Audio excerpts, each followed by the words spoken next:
ఈరోజు వచ్చేసి blouse stitching అనేది చూపిస్తాననమాట. ఇదొచ్చేసి మనము డైలీ రెగ్యులర్ క్లాసెస్ తీసుకుంటున్నాం కదా! దాంట్లోది కాదు. సెపరేట్‌గా నేను బ్లౌజ్ స్టిచ్చింగ్ పర్ఫెక్ట్‌గా ఎలా చేయాలనేది చూపిస్తాను. మీరు కటింగ్ చేసిన బ్లౌజ్‌ని ఎలా స్టిచ్చింగ్ చేయాలనేది. ఇదొచ్చేసి కస్టమర్ బ్లౌజ్ అనమాట. సేమ్ రన్నింగ్ బ్లౌజ్ అనేది వచ్చింది. వాళ్ళొచ్చేసి హై నెక్ అడిగారు. ఫ్రంట్, బ్యాక్ కూడా.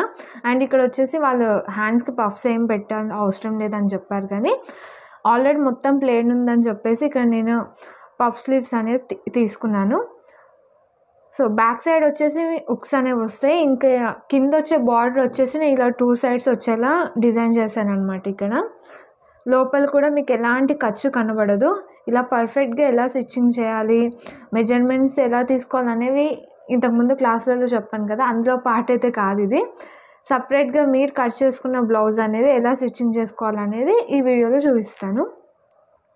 సో, ఎక్కడ కూడా థ్రెడ్స్ కనబడకుండా నీట్ ఫినిషింగ్‌తోని ఎలా స్టిచ్చింగ్ చేయాలో ఈ వీడియోలో అయితే మనం నేర్చుకుందాము. ఈ వీడియో వచ్చేసి 2 పార్ట్స్‌గా వస్తుంది మీకు. సో, ఫస్ట్ వచ్చేసి జాయింటింగ్, దాని తర్వాత స్టిచ్చింగ్ అనేది. సో, ఇలా మొత్తం వెనకాల డాట్స్‌లో చూడండి హుక్స్, కాజాస్ మొత్తం ఫినిషింగ్ పర్ఫెక్ట్‌గా రావాలి. దీనికి ఏమేమి యూజ్ చేయాలో ఈ వీడియోలో అయితే తెలుసుకుంటాం మనం.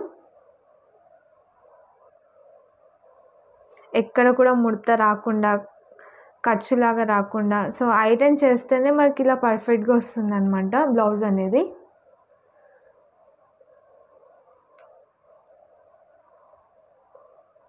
ఇక్కడ థ్రెడ్ కూడా లేదు. ఇక్కడ నేను ఫోల్డ్ చేశాను. పైన ఎక్కడ కూడా థ్రెడ్ కనిపియదు మీకు. చాలామంది రివర్స్ ఫోల్డ్ చేస్తే పైన థ్రెడ్ కనిపిస్తది కదా! అలా కాకుండా ఎలా స్టిచ్చింగ్ చేయాలో ఇప్పుడు చూద్దాం. సో, బ్యాక్ వచ్చేసి ఫస్ట్ బ్యాక్ పార్ట్ స్టిచ్చింగ్ చేయాలి. బ్యాక్ వచ్చేసి 2 పార్ట్స్ ఉంటాయి కదా! హుక్స్‌కి, కాజాస్‌కి. సో, దానికోసం నేను ఇక్కడ ఏం చేస్తున్నా అంటే నెక్‌కి పైన స్టిచ్చింగ్ రాకుండా, లెవ్వకుండా అలాగే పర్ఫెక్ట్‌గా ఉండడం కోసం నేను ఇక్కడ పేస్టింగ్ అనేది యూజ్ చేస్తున్నాను. సో,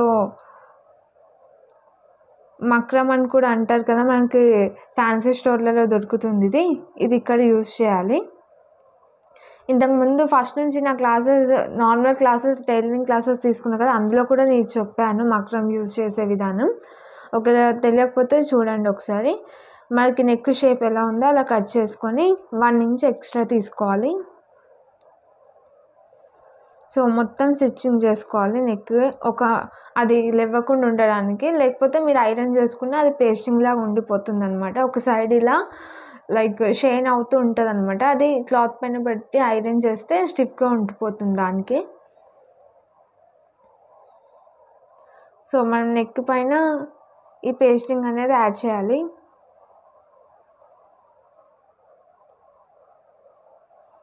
ఇప్పుడు నేను ఎలా చూపిస్తున్నానో అలా స్టిచ్చింగ్ చేయండి. ఇలా 2 పీసెస్ స్టిచ్చింగ్ చేసుకోవాలి.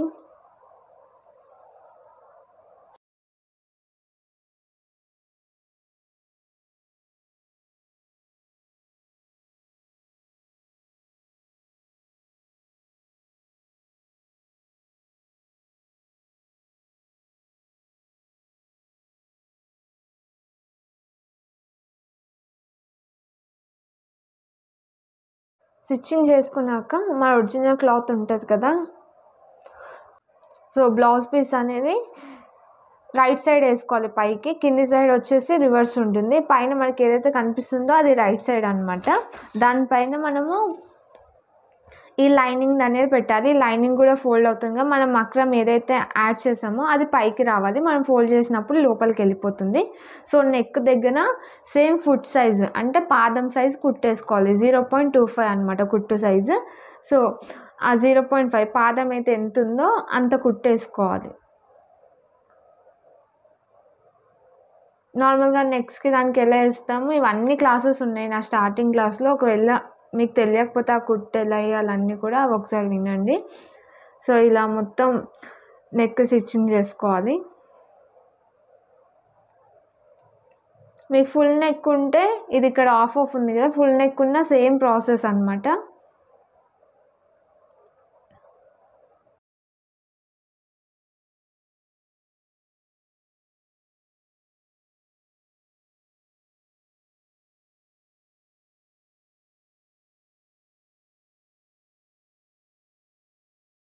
ఇలా 2 నెక్స్ స్టిచ్చింగ్ చేసుకున్నాక కింది సైడ్ వచ్చేసి మనం ఎక్స్ట్రా కట్ చేసుకున్నాం కదా, అది స్ట్రైట్గా కట్ చేసుకోవాలి. సేమ్ బ్లౌజ్ సైజ్ ఎంత ఉందో లైనింగ్ది ఆ సైజ్ కట్ చేసుకోవాలి.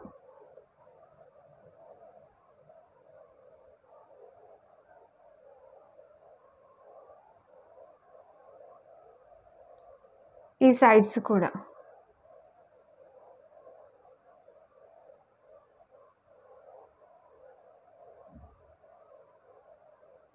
నెక్. సో బ్లౌజ్ అయితే ఎలా ఉందో లైనింగ్ ఆ సైజ్ కట్ చేసుకోవాలి. ఇక నెక్కి కట్స్ అనేది పెట్టుకొని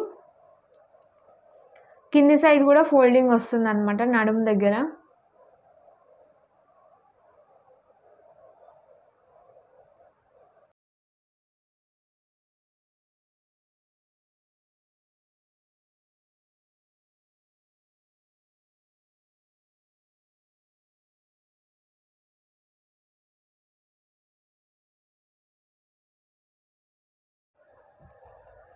కటింగ్ అంతా అయిపోయాక మనం కింద స్ట్రైట్గా కట్ చేసుకున్నాం కదా, లైనింగ్ వచ్చేసి 1/2 ఇంచ్ పైకి, ఒరిజినల్ క్లాత్ వచ్చేసి కింది, సారీ 1/2 ఇంచ్ కాదు, ఒక చిన్న లైన్ అనమాట. చిన్న లైన్ మందము లైనింగ్ వచ్చేసి పైకి పెట్టండి, ఒరిజినల్ క్లాత్ వచ్చేసి కిందికి. ఎందుకంటే మనం ఫోల్డ్ చేసినప్పుడు లైనింగ్ అనేది మళ్ళీ కిందికి కనబడుతుంది, అలా కనిపించకుండా ఉండడం కోసం లైనింగ్ అనేది ఒక్క లైన్ అనమాట. సో ఒక్క లైన్ పైకి పెట్టుకుంటే ఫోల్డింగ్ చేసేటప్పుడు తెలిసిపోతుంది. నేను ఫోల్డింగ్ చేసేటప్పుడు మళ్ళీ చూపిస్తాను. కింద కూడా కట్స్ పెట్టుకోవాలి.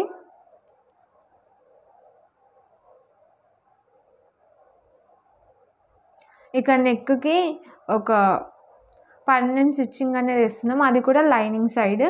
నెక్ ఓపెన్ చేసేసి మనకి ఖర్చు కూడా నెక్ వైపే ఫోల్డ్ పెట్టేలా ఉంచి స్టిచ్చింగ్ చేయాలి. పైకప్పుడు కుట్టు కనబడదు ఒరిజినల్ క్లాత్ పైన, ఎందుకంటే లైనింగ్ పైన వేస్తాం కాబట్టి. అలాగే సేమ్ కింది సైడ్ కూడా మనము ఇందాకే స్టిచ్చింగ్ చేస్తాం కదా, 1 లైన్ వదిలి అలాగే లైనింగ్ పైన వేయాలి స్టిచ్చింగ్ అనేది.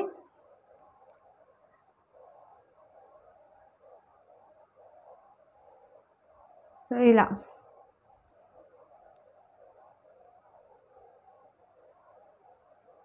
ఓపెన్ చేసుకుంటే కరెక్ట్గా వచ్చేస్తుంది మనకి. నెక్ అనేది ఎక్కడ ఫోల్డ్ కాకుండా మక్రం వేస్తే అదే అనమాట యూజ్, నెక్ షేప్ ఎట్టుపోదు, మనం చేసిన విధంగానే వస్తుంది. ఇక్కడ వచ్చేసి 1 లైన్ పైకి అని చెప్పాను కదా లైనింగ్, ఇక్కడ అర్థమవుతుంది మీకు ఇక్కడ స్టిచ్చింగ్ చేశాక. ఎందుకంటే మా ఒరిజినల్ క్లాత్ కొంచెం ఒక లైన్ కిందికి ఉంటే ఆ లైనింగ్ కనబడదు, సమానంగా ఉంటే ఒక్కోసారి కనిపించే ఛాన్సెస్ ఉన్నాయి కాబట్టి లైనింగ్ అనేది ఒక లైన్ అంతే. సో ఇక్కడ వచ్చేసి పైనుంచి కాకుండా ఆర్మల్ మొత్తం స్టిచ్చింగ్ చేయొద్దు అనమాట. చంక భాగం ఉంటుంది కదా, అది మొత్తం స్టిచ్చింగ్ చేయొద్దు.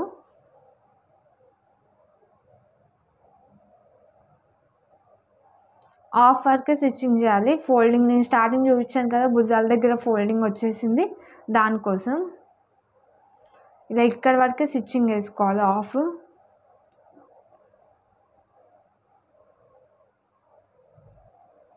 మిగతా అంతా సమానంగా కట్ చేసుకోవాలి, ఏ ఎక్స్ట్రా పీస్ ఉన్నా.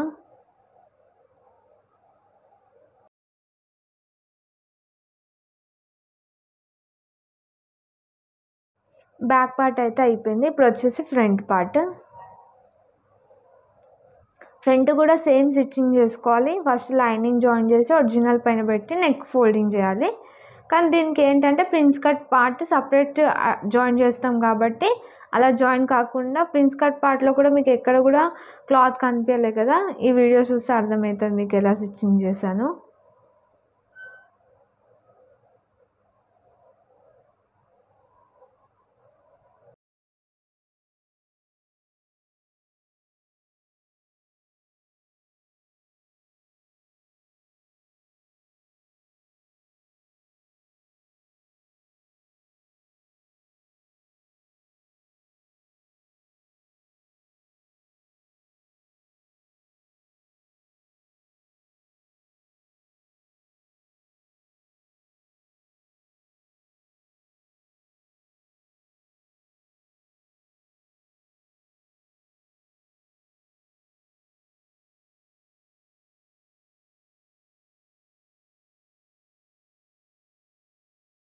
ఇంతకుముందు ఎలా అయితే స్టిచ్చింగ్ చేశానో సేమ్ అలాగే స్టిచ్చింగ్ అనమాట. ఇది అలాగే కుట్టేసాను.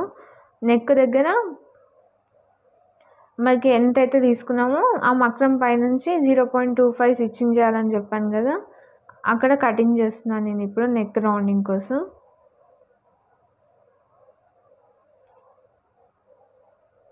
ఇక్కడ వచ్చేసి పర్మనెంట్ స్టిచ్చింగ్ చేస్తున్నా ఇటు సైడ్ లైనింగ్ సైడ్.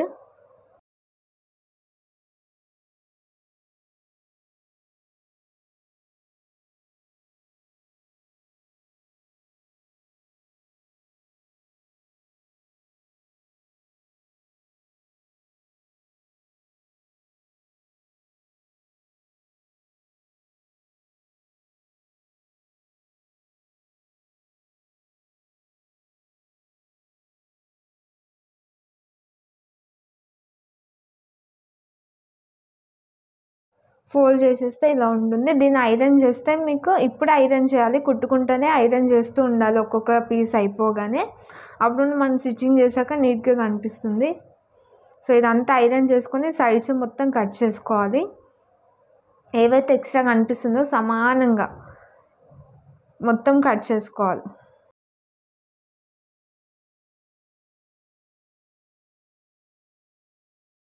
ఇక నేను ఐరన్ చేసుకొని తీసుకున్నాను అనమాట ఈ పీసెస్. అది కూడా మొత్తం లైనింగ్కి సమానంగా కట్ చేసుకున్నా ఇంతకుముందు స్టిచ్చింగ్ చేసింది. ఇప్పుడు జాయింటింగ్ ఎలా చేయాలో చూడండి. ఈ 2 పీసెస్ సపరేట్ చేసేసి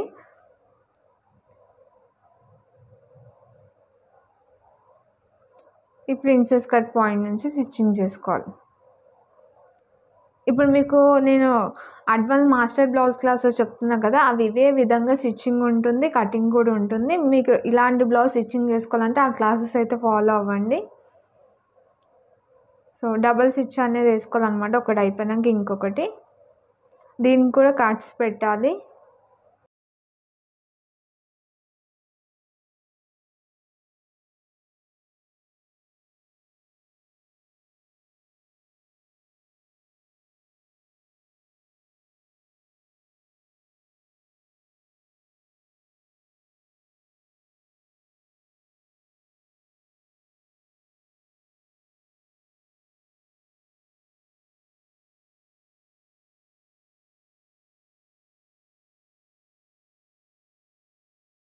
ఇలా మొత్తం స్టిచ్చింగ్ అయిపోయాక ఇలా ఓపెన్ చేస్తే ఇట్లా ఉంటుంది. కొంచెం అంత క్లియర్గా తిరగదు అనమాట. అప్పుడే దానికి కార్డ్స్ పెట్టాలి. మనం నెక్కి ఎలా పెట్టామో కటింగ్ అలా పెట్టాలి. పెట్టినాక మళ్ళీ ఆ ప్రిన్సెస్ కట్ జాయింటింగ్ ఉందా దానిపైన ఐరన్ చేయాలి. ఒక ప్రెస్ ఇవ్వాలంతే. ఎక్కువ కూడా ప్రెస్ చేసినా మన స్టీమ్ ఐరన్స్ అయితే ఏం కాదు, వేరేవైతే కాలిపోతుంది. కాబట్టి మీరు దీనిపైన ప్రెస్ ఇచ్చేయాలి. సేమ్ ఇది ఎలా అటాచ్ చేసామో ఇటు సైడ్ది కూడా అలాగే జాయిన్ చేయాలి.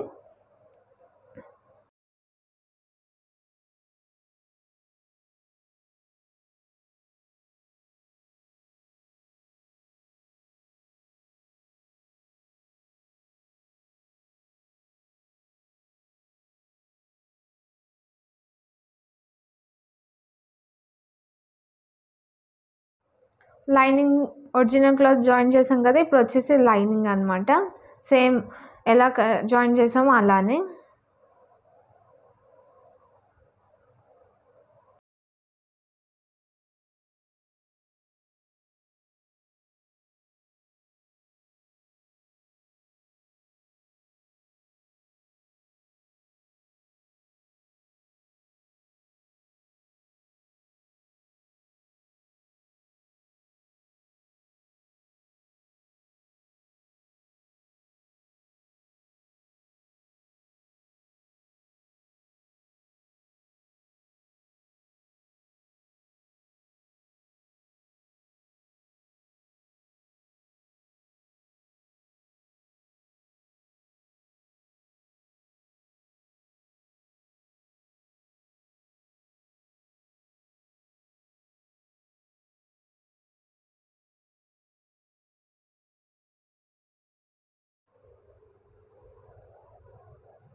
ఇలా అటు సైడ్ ఒరిజినల్ ఇటు సైడ్ లైనింగ్ జాయిన్ చేసాం. దీనికి కూడా ప్రెస్ పెట్టాలి. ఐరన్ పెడితే ఇంత నీట్గా వస్తుంది చూడండి.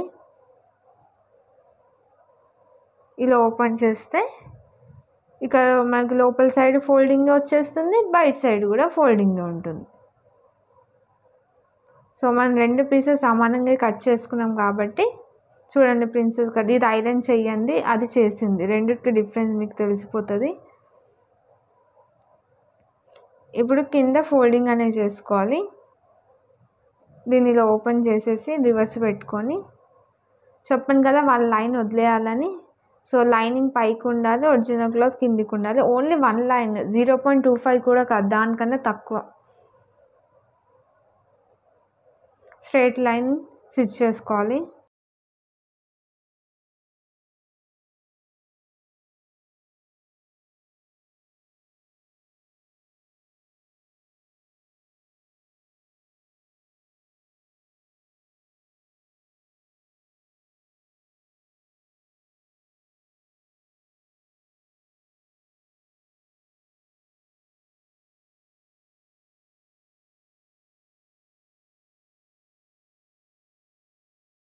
ఆ స్టిచ్చింగ్ అయిపోయాక డార్క్ స్టిచ్ చేయాలన్నమాట లైనింగ్ పైన. దీనిలో నేను అన్ని క్లియర్గా చెప్పడానికి కుదరదు అనమాట. ఇంతకు ముందే చెప్పాను కదా, ఈ మాస్టర్ బ్లౌజ్ క్లాసులలో అన్నీ స్పీడ్గా అవుతుంటాయి, ప్రతిదీ పాయింట్అవుట్ చేసే అవసరం లేదు. ఇది ఇలా స్టిచ్చింగ్ చేయాలని చెప్పడమే సరిపోతుంది అనమాట. మీకు స్టార్టింగ్ నుంచి క్లాసెస్ కావాలంటే నా ఫస్ట్ క్లాసెస్ ఉన్నాయి, basic to advance free tailoring classes, అది వినండి ఒకవేళ మీరు బిగినర్స్ అయితే. అందులో ఐడియా వచ్చేస్తుంది, మీకు స్టిచ్చింగ్ కూడా వచ్చేస్తుంది. దీనిలో మీరు కటింగ్ ఒకటి నేర్చుకుంటే సరిపోతుంది అనమాట.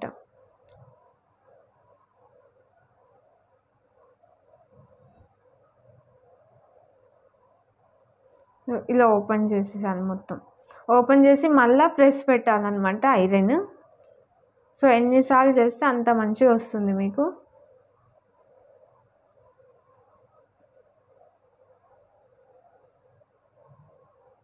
సో ఇదన్నమాట మొత్తం జాయింటింగ్. నెక్స్ట్ వీడియోలో పార్ట్ 2లో స్టిచ్చింగ్ అనేది చూపిస్తాను. జాయింట్స్ అన్నీ కూడా మనము కటింగ్ చేసుకోవాలన్నమాట, అండ్ స్టిచ్చింగ్ కూడా చేసుకోవాలి. సో ఇక 1 ఇంచ్ 1 లైన్ ఎందుకు తీసుకొని చెప్పాను ఇక్కడ అర్థమవుతుంది మీకు. 1 లైన్ పైకి వచ్చింది చూడండి ఒరిజినల్ క్లాత్ అనేది. సో దానికోసమే 1 లైన్ ఇది ఎక్స్ట్రా తీసుకోవాలి లైనింగ్. దానికి ఫోల్డింగ్ చేసినప్పుడు 2 సమానంగా సరిపోతాయి. ఈ రౌండింగ్ మొత్తం బ్యాక్ పార్ట్కి ఏం చేసాం, ఆర్మోల్ వరకే స్టిచ్చింగ్ చేసాం కదా, ఇది అలా ఏం లేదు, మొత్తం స్టిచ్చింగ్ చేసేయాలి.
టూ సైడ్స్ కూడా ఇలా స్టిచ్చింగ్ చేసుకొని పెట్టేసుకోవాలి.